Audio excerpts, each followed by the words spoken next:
আপনি থার্ড ইয়ারে ছিলেন অ্যারাউন্ড 2009-10 নাকি? 2008. 8 So what I did কোনো in এক সময়। 2008, I started investing very hmm. small amount of money অবশ্যই, because হ্যাঁ। mostly আমি টিউশন করতাম সেখান থেকে হ্যাঁ, কিছু হ্যাঁ, সেভ বুঝতে করে পেরেছি।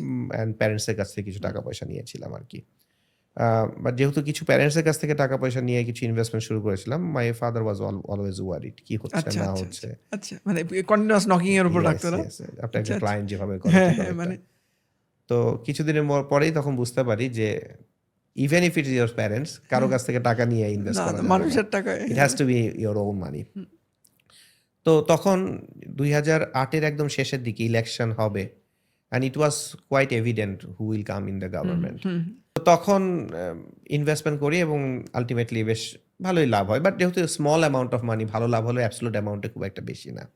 ২০০৯ এর শুরুতে এনিবডি কেউ যদি চিন্তা করতো যে আমি মার্কেটে ইনভেস্ট করবো ৳১,০০,০০০ বা ৳১০,০০,০০০ whatever the money, any stock you pick ২০০৯-১০ এ আমাদের মার্কেটে হিউজ র‍্যালি হয় অ্যাপ্রিশিয়েট করবেই। হ্যাঁ। করেছে। ২০০৯ এ আমি ডিসাইড করি যে আমি সিএফএ লেভেল 1 পরীক্ষা দিব।